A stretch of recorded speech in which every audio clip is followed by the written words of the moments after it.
विद्या देवी का परिवार। गांव में विद्या देवी अपने 3 बेटों और बहुओं के साथ रहती थीं। उनके पति का स्वर्गवास हो चुका था और घर की सारी जिम्मेदारी उन्हीं पर थी। उम्र बढ़ने के बावजूद वे सुबह जल्दी उठती, घर का काम करती और खेतीबाड़ी में भी हाथ बटाती। पर उनकी तीनों बहुएं सुनीता, कविता और रमा आलसी और चालाक थीं। वे घर के काम से जी चुराती और तरह तरह के बहाने बनाकर पूरा दिन आराम करती। बहुओं की चालाकी। जब विद्या देवी सुबह जल्दी उठती और बहुओं को जगाने की कोशिश करती तो वे कोई न कोई बहाना बना लेती। सुनीता, सासू माँ, रात को पेट में दर्द था, नींद नहीं आई, जरा सोने दीजिए। कविता, सिर में दर्द है, आज मैं बिल्कुल काम नहीं कर सकती।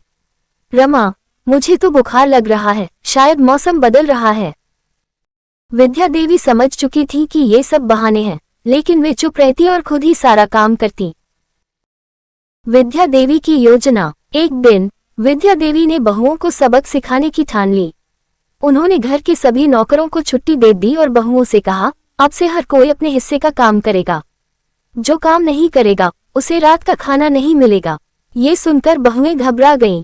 वे जानती थी कि खाना बनाने से लेकर झाड़ू पोंछा तक का काम अब उन्हें ही करना होगा। बहुओं की चालबाजी। तीनों बहुओं ने मिलकर सोचा कि सास को बेवकूफ कैसे बनाया जाए। उन्होंने एक योजना बनाई। सुनीता ने खाने में इतना ज्यादा नमक डाल दिया कि वह खाने लायक न रहे। कविता ने झाड़ू लगाते समय इतना धूल उड़ा दी कि घर और गंदा हो गया। रमा ने कपड़े धोते समय उन्हें अच्छे से नहीं धोया, जिससे वे और मैले दिखने लगे। उनका सोचना था कि सासू माँ ये देखकर खुद ही काम करने लगेंगी, लेकिन विद्या देवी तो और भी चतुर थीं। विद्या देवी का जवाब। जब रात को खाने के समय बहुओं ने उम्मीद की कि सास उनके लिए खाना बना लेंगी, तो विद्या देवी ने एक नई चाल चली। उन्होंने अपने लिए थोड़ा सा दलिया बनाया और खुद खाने बैठ गईं। बहुएं भूखी थीं, लेकिन खाने के लिए कुछ भी नहीं था। वे असहाय होकर सास को देखने लगीं। जो मेहनत नहीं करेगा उसे खाने का हक नहीं है, सास ने मुस्कुराते हुए कहा।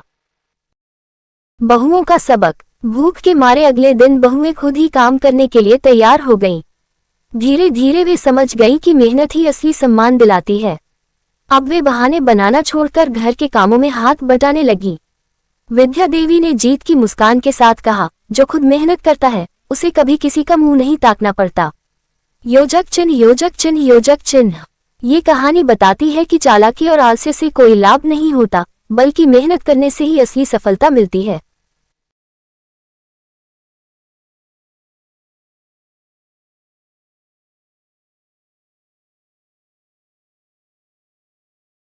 कहानी से सीख। नैतिक शिक्षा।